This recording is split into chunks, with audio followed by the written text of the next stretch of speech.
الحمدللہ وکفا وسلام علی عبادہ الذین اصطفیٰ اما بعد۔ معزز ناظرین و سامعین، السلام علیکم ورحمۃ اللہ وبرکاتہ۔ آج کے اس مجلس میں جہنم سے آزادی کے اسباب آپ کے سامنے اس عنوان کے تحت چند ایک گزارشات پیش کی جائیں گی۔ معزز ناظرین، اللہ رب العزت نے قرآن مجید کے اندر کئی مقامات پہ جہنم کو متعلق ارشادات فرمائے ہیں، اور آقا علیہ السلام امام الانبیاء صلی اللہ علیہ وسلم نے مختلف احادیث کے اندر جہنم کی وعیدات ارشاد فرمائی ہیں اور ان سے بچنے کے متعلق ارشادات فرمائے ہیں۔ آقا علیہ السلام امام الانبیاء صلی اللہ علیہ وسلم نے ارشاد فرمایا کہ جب جنت کا ذکر ہو تو انسان کو چاہیے کہ خوش ہو جائے اور اللہ رب العزت کی نعمتوں کو یاد کرے، اور اللہ رب العزت کی نعمتوں میں سے ایک عظیم نعمت جنت ہے، لہذا جب جنت کا ذکر ہو تو انسان کو چاہیے کہ خوش ہو جائے، اور اسی طرح جب جہنم کا ذکر آئے تو انسان کو اللہ رب العزت کی پناہ مانگنی چاہیے جہنم سے، کہ اللہ پوری کائنات کو جہنم سے بچا۔ اس لیے آپ صلی اللہ علیہ وسلم نے کئی دعائیں بھی ارشادات فرمائی ہیں، اللہم اجرنی من النار، اللہم اجرنا من النار۔ یہ اس قسم کی بہت ساری اور دعائیں ہیں جن کے اندر جہنم سے آزادی کے متعلق دعائیں ہیں۔ تو سب سے پہلے انسان کو جہنم کی آزادی کے اسباب میں سے بنیادی سبب وہ کیا ہے کہ جہنم سے انسان کس طرح آزاد ہوگا، تو وہ ہے ایمان۔ ایمان بنیادی چیز ہے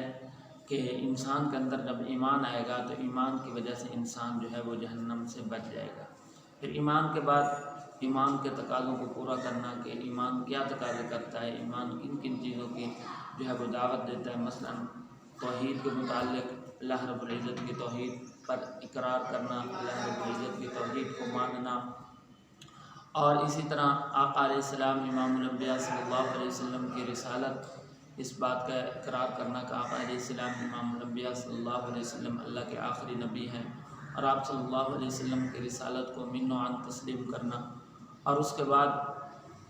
جو ہے ایمان جن جن چیزوں کا تقاضا کرتا ہے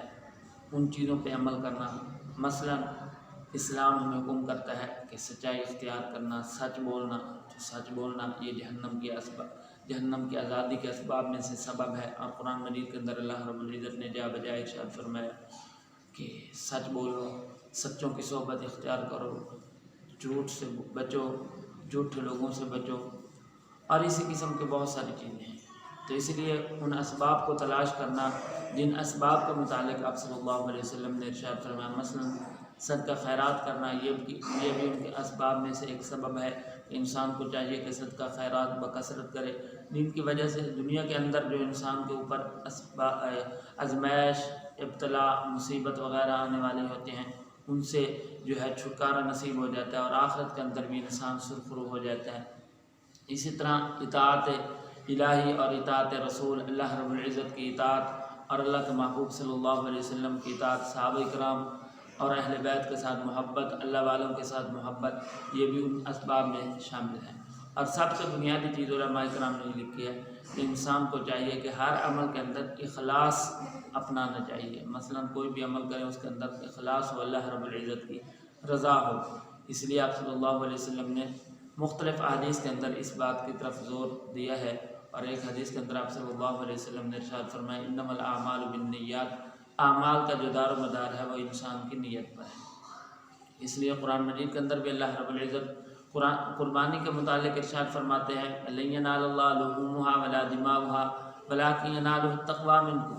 کہ اللہ رب العزت نہ تمہارے گوشت کی اللہ رب العزت کو ضرورت ہے اور نہ ہی تمہارے خون کی ضرورت ہے، لیکن اللہ رب العزت جو ہے تمہارے اس دل کو دیکھتے ہیں کہ تمہارا دل کس طرف ہے۔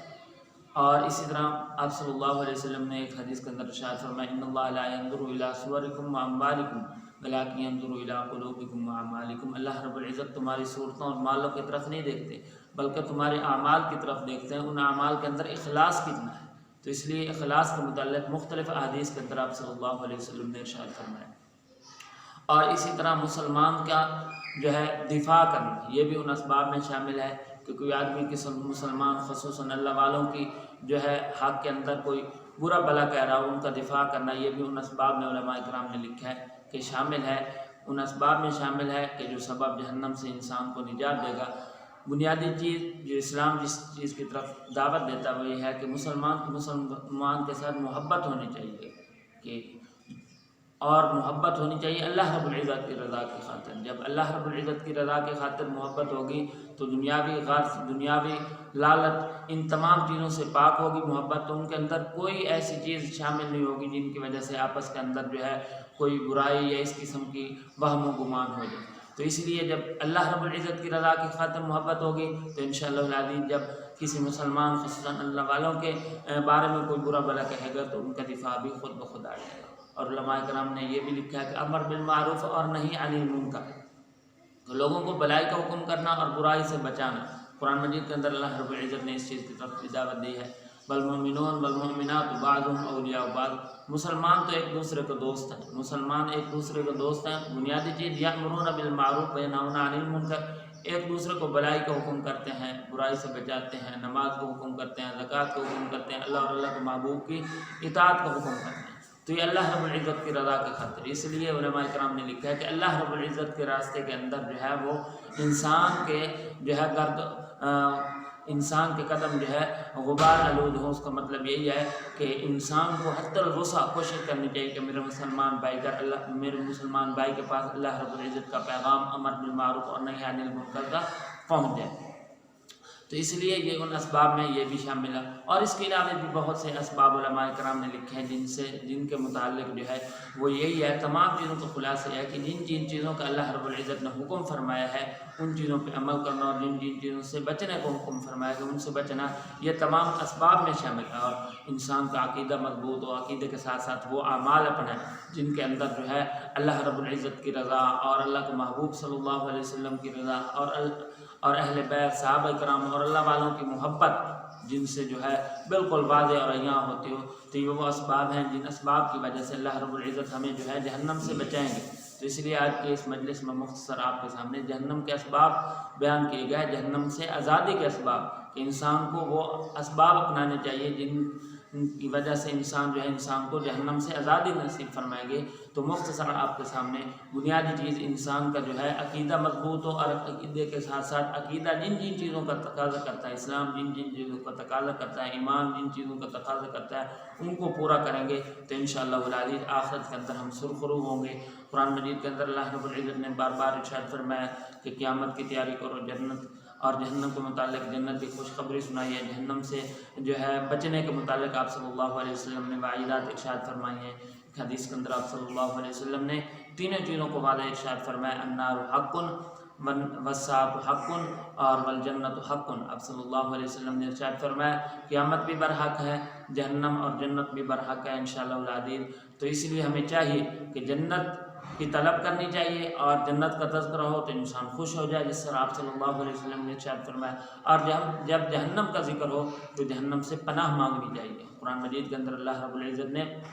وہ عدت للکافرین کے متعلق ارشاد فرمایا کہ لوگوں جہنم سے بچو جو کافرین کے لیے تیار کی گئی ہے۔ علماء کرام نے لکھا ہے کافر سے مراد ظاہری کافر، اور دوسرا علماء کرام نے لکھا ہے کہ کافر سے مراد انکار نعمت، جو اللہ رب العزت کی نعمتوں کا انکار کرتے ہیں۔ مطلب یہ ہے کہ اللہ رب العزت کی عظیم نعمتوں میں سے ایک نعمت ہے نماز، کہ اللہ رب العزت نے نماز جیسی دولت سے ہمیں نوازا ہے، ہمیں نماز ادا کرنی چاہیے۔ اور اس طرح بہت ساری چیزیں جن چیزوں کا خلاصہ ہے کہ حکم فرمایا گیا ان پر عمل کرنا، اور جن چیزوں سے بچنے کا حکم فرمایا ان سے بچنا، یہ تمام چیزوں کی وجہ سے اللہ رب العزت ہمیں آخرت کے اندر سرخرو فرمائے گی۔ اس لیے دعا ہے کہ اللہ رب العزت ہم سب کو اس پر عمل کرنے کی توفیق عطا فرمائے۔ وما علینا الا البلاغ المبین۔